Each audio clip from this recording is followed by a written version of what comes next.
लाख सरकारी स्कूल पूरे देश में बंद हो गए। उसमें ज़्यादा बच्चे किसके पढ़ते हैं? हिंदुओं के।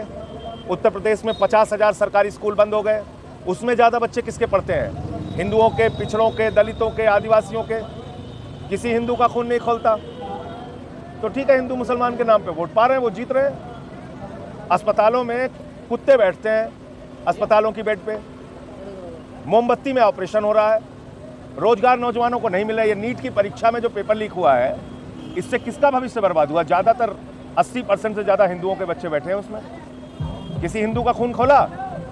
क्या रेडीमेड की दुकान पे किसका नाम लिखा है, मुसलमान है कि हिंदू है? इसी में लगे रहो सब लोग।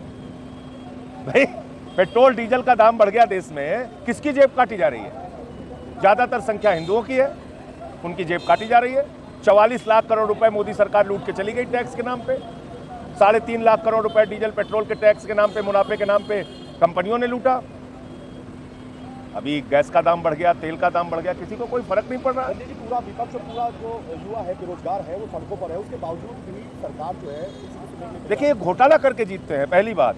और दूसरी बात यह है कि इनका जो उन्माद फैलाने का तरीका है हिंदू मुसलमान की राजनीति का, उसमें भी इनको सफलता मिल रही है। तो इनकी चारों तरफ से मौज है, लोग धक्का खाते रहे, क्या दिक्कत है? जी, आपके साथ और सांसद आपको छोड़कर, आपकी पार्टी को छोड़कर चले जाते हैं, वो सब घिसी पिटी बातें हैं, उसका कोई फर्क नहीं पड़ता। जो जिसको जहाँ जाना था गया, और जो ईडी, सीबीआई, पुलिस के दबाव में रहेगा भाजपा राज में, वो राजनीति नहीं कर सकता। कम से कम विपक्ष की राजनीति तो बिल्कुल नहीं कर सकता। तो इसलिए जिसके अंदर हिम्मत होगी, दम होगा। हमारे साथ एक इसमें यात्रा में दीपचंद जी चल रहे हैं। उनको दोनों आंखों की रोशनी नहीं है, लेकिन उनको इस देश के लिए दर्द है। वो चल रहे हैं पद यात्रा में 46 डिग्री टेम्परेचर में। संजय जी, सेंट्रल में विपक्ष एक दिखता है, लेकिन जब यदि राज्य स्तर पर चुनाव होते हैं तो वो बिखर जाता है। तो क्या आपकी विफलता का यही कारण है? देखिए, ऐसा है, सवाल ये है कि आज बंगाल का चुनाव हुआ, कौन कहेगा वो चुनाव निष्पक्ष है जिसमें 27 लाख वोटर्स को वोट नहीं डालने दिया गया? और हमारे देश की सुप्रीम कोर्ट कहती है चलो अगले बार वोट डाल देना। मजाक हो रहा है?